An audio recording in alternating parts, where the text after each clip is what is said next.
welcome to another episode of HUBchat. Today we are joined by the lovely Vander.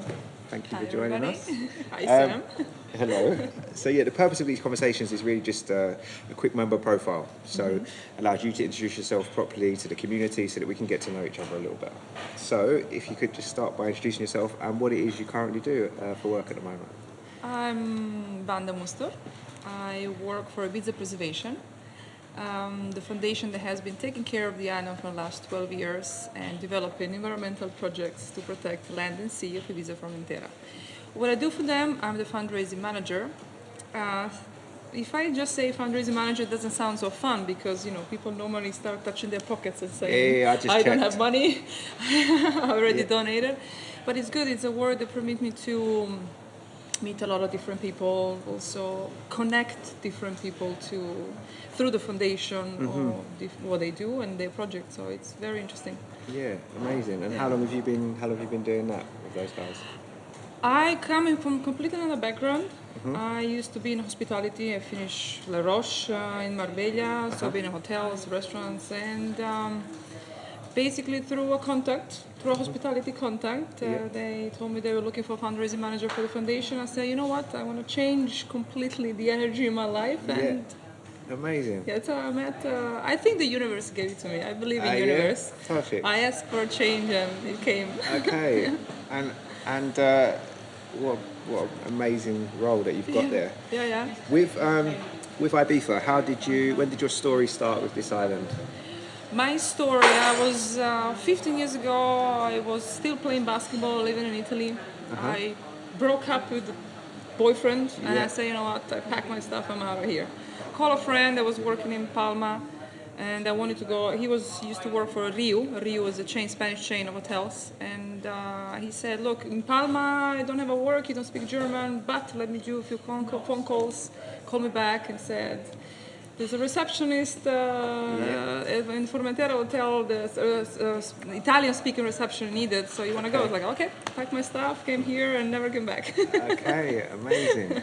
15 years, yeah? 15 years ago, yeah. Was that the first time you'd been to the island, or you just... I've been quickly, 2002, that was 2005. In 2002, I've been in Formentera for a month to do like a promotion job. I was a hostess for Lancia Ypsilon, it's an Italian brand of a car.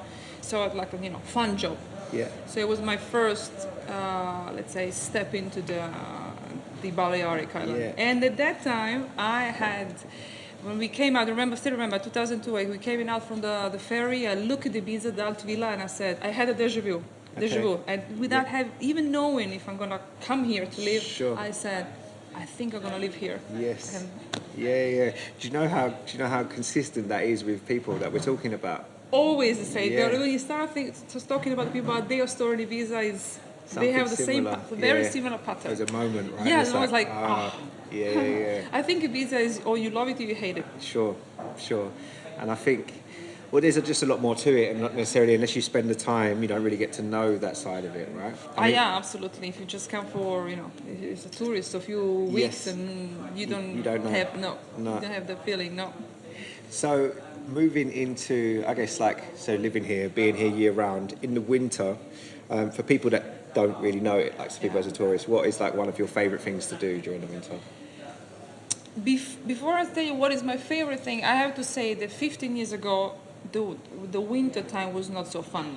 Sure, yes. It was even 5 years ago. Exactly, Yeah. It was dead. Yeah. It was like, oh my God. What are you going to do? December, January, February, But now, it's raining even less, there's more sun, so I love to be in nature, to walk, pick up my kids from school and we go do a picnic on the beach. Yeah. Somebody's going to say, oh, whoop-de-doo, but I love it. Yeah, it's amazing. For me, it's being in nature is my, it fills me up with energy, it's my vitamin D, C, immune system. So. Yeah.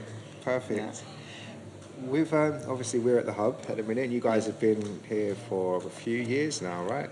We've been giving you guys at least a year, I think so. Yeah. What does can you think of a moment or something that for you captures what the hub is? I think since you really, start doing the refurbishing, you start creating the community, the plans, and at the beginning was okay, it was nice. It was Sure. still, I think, having the reminiscence of what used to be like a restaurant. yeah. But now it's, I love to be here. Yeah, I yeah. really love to be here. I can work from home. I feel comfortable at home. But here it's like, I have my coffee. I sit down, see faces, nice sure. faces. So it's good. Yeah. And also when you start doing also the gym classes, and I love the lunches, the once a month the lunches you do with to meet the members. Yeah. You're doing great. I love it. Yeah, thank you. You for can being a feel part it. of You can feel it in the project. You can Yeah. feel the love that you put it in. Definitely. Amazing. So great that you see that. Yeah, great. Um, I'm honest, huh? Yeah, what you yeah, see, of course. what you see, what you Yeah. get. Ah, thank you for that. And just finally, what would you say to someone that's maybe sat at home? They might be, in the UK, Germany, or Italy, or wherever. They've thought about moving to Ibiza before, but they haven't done it yet. What would your advice be to them? Do it. For me, in life, if you have to be always connected to the present, is what I learned, especially now during this virus crisis, and don't lose the power of now. Yeah. Set a goal to yourself, but if you want to come to Ibiza and you don't waste time in no because of no, do it. Just get on with it, right? Depends, of course. For me, at that time was easier because I was alone. So I was playing basketball, I was alone, so I changed my life. If you are with the family and the kids, of course, you are not thinking about for yourself. Sure. But if you have an opportunity to, even if you don't have a job, just come to see What it's like. what it's like. So if you Yeah. have that opportunity, do it. Yeah. Do it. I don't think there's no excuse for You- nothing. yeah. I'm problem solution or just solution, no problems. Yes, yeah. So the reason I ended up making a jump, someone said to me, you regret the things that you don't do. Yes. So I was like, say that again? All right, cool. Right. I'm going. Cool, that's it. Thank you very much for joining us. Yeah, thank you and for sharing this your nice story. chat. It Nice was one. easier than I thought. There we go. Great. Lovely. Thank you, Thank you. Sam. Cheers.